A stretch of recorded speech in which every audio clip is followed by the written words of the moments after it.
Berulang kali saya menyampaikan bahwa satu-satunya harta pusaka kita yang kita miliki saat ini adalah waktu yang tersisa dalam hidup yang entah berapa jam lagi.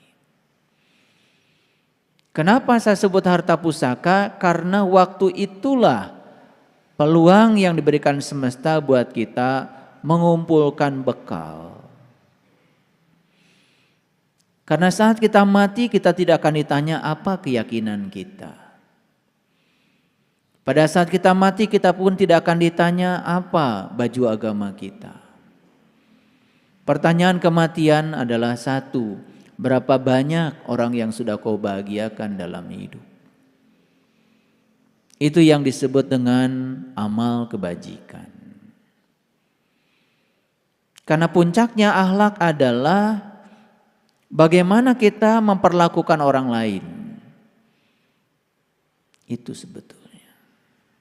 Itu puncaknya akhlak. Oleh karena itu, pada kesempatan yang penuh berkah ini, saya akan mengawali kajian kita dengan menyampaikan satu ayat yang membuat saya merinding kalau baca ayat ini. Dan disilahkan para sahabat untuk melihat tayangan di layar monitor. A'udzubillahi minasyaitonirrajim. Bismillahirrahmanirrahim. Falau anna lana karrotan fanakuna minal mu'minin. Maka sekiranya kita dapat kembali sekali lagi, niscaya kami akan menjadi orang-orang yang beriman. Siapa yang sedang berbicara ini kira-kira? Yang sedang bicara ini adalah orang yang belum mencapai iman. Baru akan beriman kalau mereka diberi kesempatan sekali lagi datang ke sini. Berarti orang ini sudah tidak punya harta pusaka yang bernama waktu yang saya sampaikan tadi. Sudah habis kesempatan untuk berbuat bagi dia. Maka dia merengek-rengek, maka sekiranya kita dapat kembali sekali lagi, niscaya kami akan menjadi orang-orang yang beriman. Mungkin dia dulu hanya mengaku sebagai orang yang beriman. Dan mengaku sebagai orang yang beriman, ya namanya juga mengaku. Belum tentu diaku. Klaim bahwa dia sebagai orang yang beriman tidak akan memunculkan ciri-ciri orang beriman.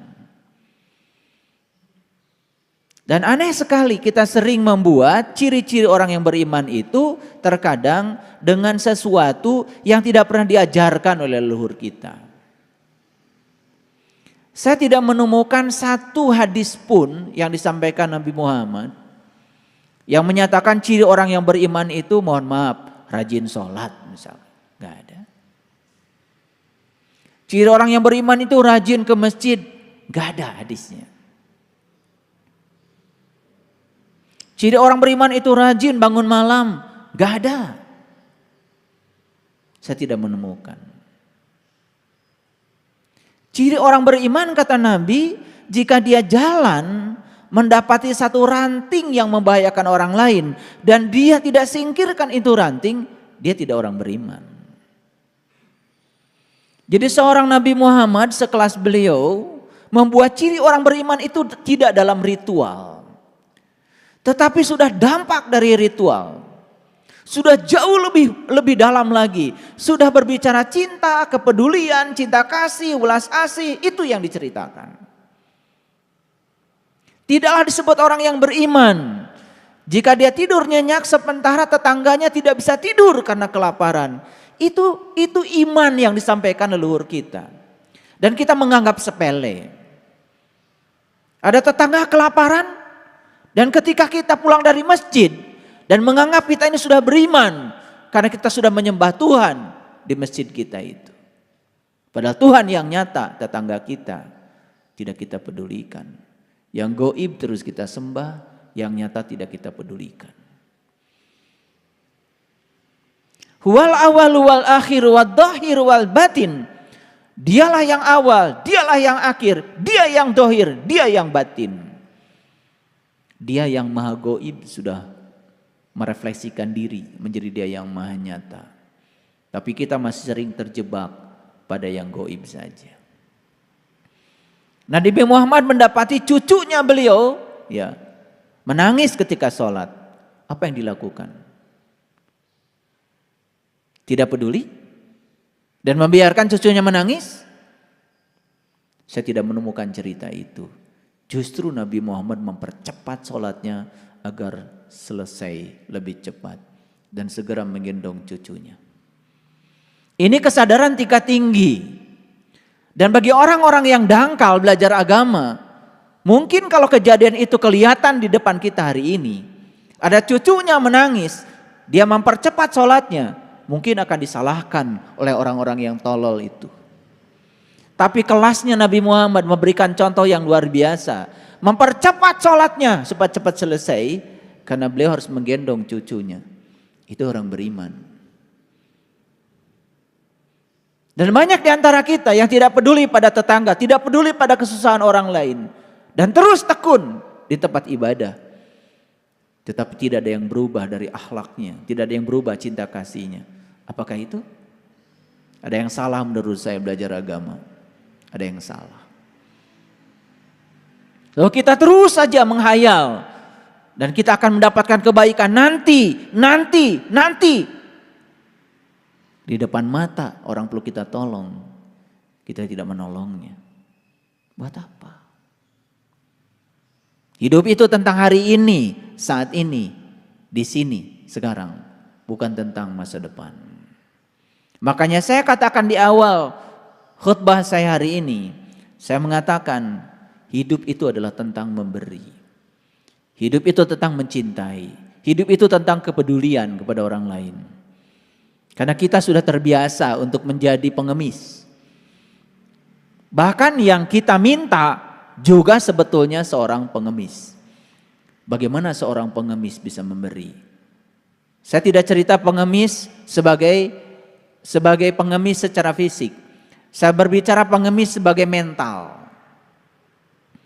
Mungkin saja dia berkelebihan uang, mungkin saja status sosialnya tinggi, tetapi mentalitinya dia sebagai seorang pengemis.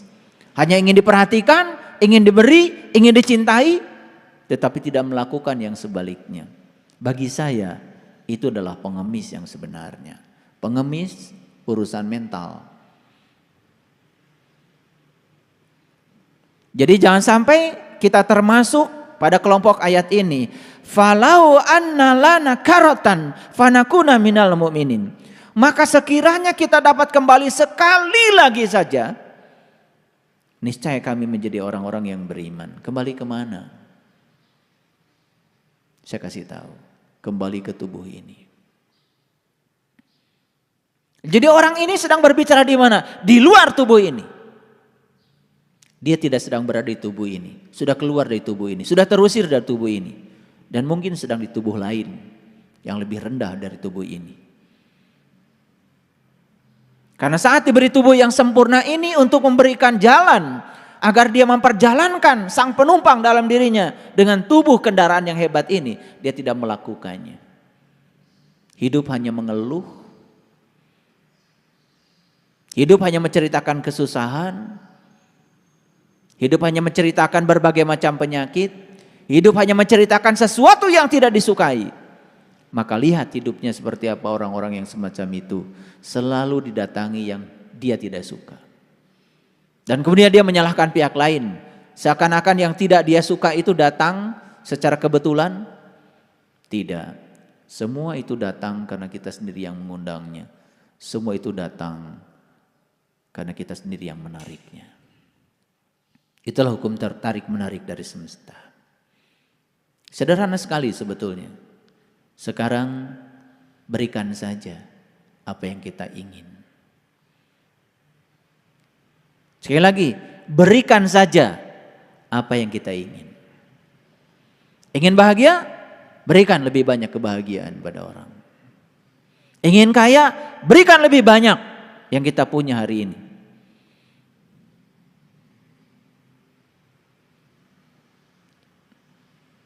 Ini tantangan dari saya.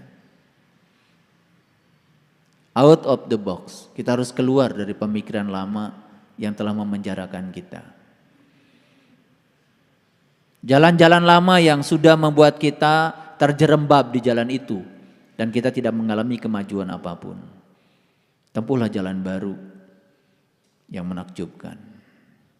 Dan saya sudah memberikan di kajian yang sebelumnya.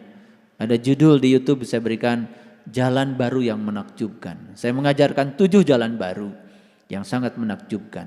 Dan saya tidak akan mengulang pada kesempatan ini penuh berkah ini. Para sahabat, itu ayat 102. Baru akan jadi orang yang beriman nanti. Kalau dikembalikan lagi ke tubuh ini. Karena memang satu-satunya jalan untuk membuat kita iman itu tubuh ini. Ini kendaraan terhebat yang disiapkan semesta buat mereka yang tahu dan sadar. Apa yang terjadi selama ini? Kendaraan ini malah dibiarkan begitu saja. Kendaraan ini hanya simpan di garasi. Dielus-elus saja kendaraan ini. Seperti punya mobil mewah tapi nggak pernah dipakai. Hanya dicuci, dihidupkan, dicuci, dihidupkan, tapi nggak pernah dipakai. Kita punya kendaraan semewah ini, hanya dimandikan, kasih makan, dielus-elus, ke salon, peot dikit takut, itu saja. Dan kita tidak pernah mempertanyakan buat apa Tuhan menciptakan tubuh yang sesempurna ini. Gak pernah mempertanyakan. Dan kenapa hari ini saya kok ditakdirkan untuk mendiami tubuh ini?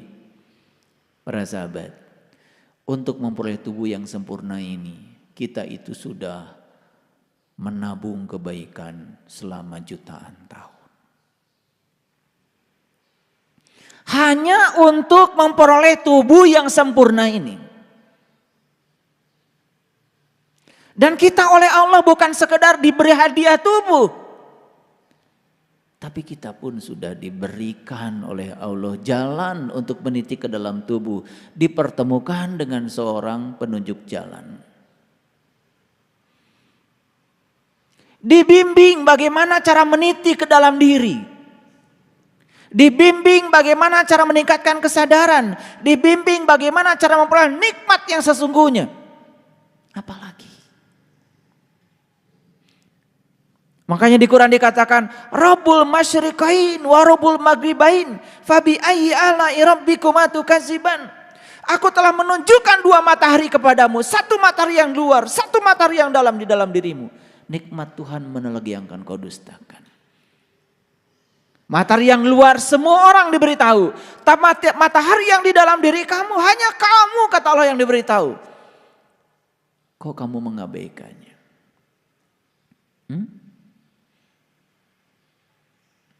Luar biasa.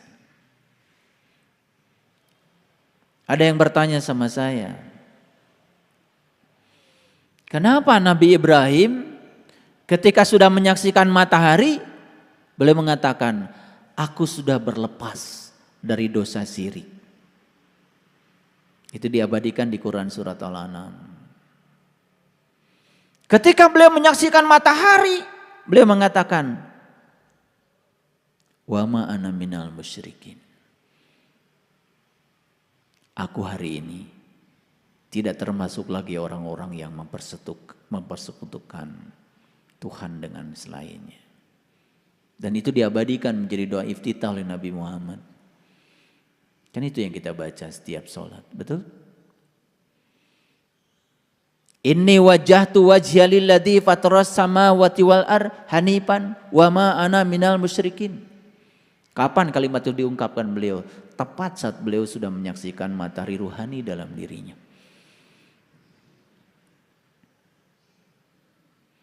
Sayang sekali, banyak yang tidak pernah sadar dengan yang diucapkan setiap sholat. Cuman mengucapkan dan mengucapkan saja tanpa kesadaran. Ar-Rahman 'allamal Qur'an khalaqal insan 'allamahul bayan. Asy-syamsu wal qamaru bihusban wan najmu wasyajaru yasjudan. Itu di Quran dikatakan begitu. Matahari, bulan dan bintang-bintang. Was-samaa'a rafa'aha wa wada'al mizan alla tatghaw fil mizan. Wa aqimul wazna bil qisti wa la tukhsirul mizan wal arda wada'aha lil anam fiha fakihatu wan nakhlu datul akmam wal habbu dzul asfi war rayhan fabi ayyi ala'i rabbikuma tukadziban.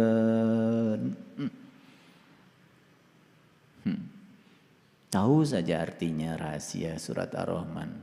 Luar biasa. Makanya Nabi Muhammad ketika ditanya, ya Rasulullah, apa sih Ar-Rahman? Ar-Rahman, rahmanud dunya. Ar-Rahim, rahimud dunya wal akhirah. Rahman itu adalah walas asih manusia kepada sesama manusia. Dan sifat ulas asih manusia kepada sesama manusia hanya akan timbul kalau seseorang sudah mendapatkan ar-Rahim, walas asihnya dia kepada Allah, walas asihnya Allah pada dia. Makanya temukan dulu ar-Rahim, baru kita akan menjadi ar-Rahman. Makanya dibacanya kan kebalik ya, ar-Rahman, ar-Rahim. Padahal dalam perjalanan spiritualnya temukan dulu ar-Rahim, baru akan muncul ar-Rahman. Jadi rohim itu sebetulnya adalah bertemunya kita dengan sumber cinta. Begitu kita bertemu dengan sumber cinta, maka kita akan menjadi cinta itu sendiri. Siapa yang sudah menjadi cinta, maka dia akan menjadi sumber cinta bagi semesta. Makanya puncaknya iman itu sebetulnya adalah kepedulian. Jadi jangan ambon sorangan, jangan bikin ukuran-ukuran yang keliru. Menyatakan iman itu dengan ukuran-ukuran yang tidak diajarkan leluhur kita. Karena ukuran iman itu adalah itu. Baik, kembali lagi pada ayat ini. Ya, falaul anna lana karotan fatakuna minal mu'minin, maka sekiranya kita dapat kembali sekali lagi, niscaya kami akan menjadi orang-orang yang beriman. Itu ada dialog itu, luar biasa itu. Dialognya kira-kira seperti ini. Ya Allah Tuhan kami, kembalikan aku ke dunia. Niscaya aku akan menjalankan amal soleh yang Kau ridhoi. Itu ada kata-kata begitu. Jadi minta dikembalikan ke dunia, akan menjalankan amal soleh yang diridhoi. Nah dulu kalau begitu dia melakukan apa? Ya melakukan amal salah yang tidak diridhoi. Maka dia baru janji akan melakukan amal soleh yang diridhoi. Tapi jawaban Allah itu cuma dua. Satu jawabannya, tidakkah aku memanjangkan umurmu dalam masa yang cukup bagi kamu untuk berpikir? Dan kenapa kamu tidak berpikir? Satu. Jadi ketika merengek-rengek minta dikembalikan ke dunia, bahkan merengek-rengek minta dikeluarkan dari neraka, jawaban Allah itu cuma dua. Satu jawabannya, tidakkah aku memanjangkan umurmu dalam masa yang cukup untuk berpikir, dan kenapa kamu tidak berpikir? Itu jawaban yang pertama. Dan jawaban yang kedua, tidakkah datang seseorang yang memberi peringatan kepada kamu, dan kenapa kau abaikan peringatannya? Cuma dua. Jadi ketika merengek-rengek dikeluarkan dari neraka, merengek-rengek ingin dikembalikan ke dunia dalam keadaan bahagia, jawaban Allah cuma dua. Satu, kenapa kamu gak mikir? Yang kedua, tidakkah datang seseorang yang sudah ngasih peringatan kepada kamu? Baik, bisa paham ayat ini? Nah, apa kira-kira yang bisa sahabat ambil dari pesan ayat ini? Ada yang bisa diambil? Pesannya apa? Kan ini, maka sekiranya kita dapat kembali sekali lagi, niscaya kami akan menjadi orang-orang yang beriman. Apa pesan yang bisa diambil dari ayat ini? Satu, mumpung kita sedang di sini, sedang di tubuh ini, manfaatkan keberadaan kita di tubuh ini, mumpung kita pun masih diberi harta pusaka yang bernama waktu untuk menjadi orang yang beriman. Sekarang, di sini, saat ini. Itu pesan yang pertama. Pesan yang kedua tentu saja, yang namanya iman itu bukan seperti kebanyakan orang. Tanya semua orang di semesta ini, apa artinya iman? Pasti semuanya jawabannya sama, iman itu percaya. Boleh nggak kita mengartikan iman percaya? Boleh, tapi percaya itu harus berdasarkan bukti. Dan selama ini kita tuh banyak mempercayai sesuatu yang kita sendiri nggak bisa membuktikan. Itu yang aneh. Padahal definisi iman kata Rasulullah, al-iman tasdikun bil qalbi wa ikrarun bil lisan wal amalun bil arkan. Iman itu urusan kolbu, urusan kolbu. Pembenaran oleh kolbu itu iman. Dan siapa saja yang sudah bisa membenarkan dengan kolbunya, pasti lisannya akan benar. Dan siapa saja yang lisannya sudah benar, pasti amal perbuatannya akan benar. Merembet menjadi lisan dan amal perbuatan. Kan mulainya dari mana? Dari kolbu. Kalau bahasa psikologi, ya kita tidak mungkin bisa berkata dan berbuat kalau tidak ada produk dari pikiran. Tapi pikiran yang mana? Pikirannya orang beriman dong. Dan pikirannya orang beriman itu satu. Pikirannya itu sudah dikendalikan oleh kesadaran. Hati-hati ya. Apa bedanya orang beriman dengan orang yang tidak beriman? Orang yang belum beriman, pikirannya merajai dirinya. Pikiran menjadi pengendali. Tapi orang yang sudah beriman, pikiran itu sebagai pelayan, bukan sebagai majikan. Jadi pikiran itu yang melayani. Dan majikannya dia itu adalah kesadaran. Aduh, kalau kita ngaji beneran sebetulnya ditambah jujur sedikit, itu baru ketahuan kita itu seperti apa. Jadi kalau ngajinya terus aja, mohon maaf ya, baca lagi, yang dibaca cuma kita nggak ngerti, pesannya tidak dapat, ya sudah, ya. Jadi istilah orang Sunda mah itu namanya barho, ya bubar ya poho. Jadi tidak ada, ya, tidak ada bekas ngajinya itu nggak ada gitu, ya. Karena apalagi berbicara kesadaran, itu tidak ada. Itu yang pertama. Nah, saya agak loncat dulu hari ini. Saya mau masuk dulu pada pesan yang selanjutnya. Ini mohon maaf kalau hari ini agak random saya bicara. Random dilihat dari sisi ayat. Tetapi dari segi struktur pembelajaran sebenarnya tidak random. Saya hanya mengikuti struktur pembelajaran saja. Coba kita lihat ayat ini. Fattaqullaha wa ati'un. Nah ini sebetulnya dibacanya harusnya fattaqullaha wa ati'uni. Dibacanya harusnya begitu. Fattaqullaha wa ati'uni. Bertakwalah kepada Allah dan taatlah kepadaku. Siapaku di situ? Siapaku di situ? Ya tentu saja. Ku di situ di zamannya Nabi Muhammad masih hidup, ya Nabi Muhammad dong. Kan ayat ini pertama jatuh kepada Nabi Muhammad. Sepeninggalnya Nabi Muhammad, kita harus taat pada siapa? Ya tentu saja taat kepada Nabi Muhammad lewat orang-orang yang meneruskan tugas-tugas kenabiannya beliau. Hati-hati. Gelar kerasulan titik sampai Nabi Muhammad. Tetapi fungsi dan tugas kerasulan gak mungkin selesai sampai Nabi Muhammad. Sepanjang dunia masih berputar, tugas kerasulan akan ada. Akan ada para pewaris ilmu ini. Jadi tugasnya di sini ada dua. Yang pertama, takwalah kepada Allah. Yang kedua, taatlah kepadaku. Jadi taatlah kepada para rasulnya Allah, para utusan Allah. Paham? Paham? Ada yang culas. Saya takwa pada Allah aja. Malam bangun, pagi bangun, sore terus aja. Menjalani apa yang diperintahkan. Tapi tidak pernah mendengar apa yang dinasihatkan oleh para utusan Allah. Itulah yang saya lihat, ilmunya itu enggak berkah. Ya. Jadi kalau belajar spiritual sudah culas, pinter kodek namanya itu, culas.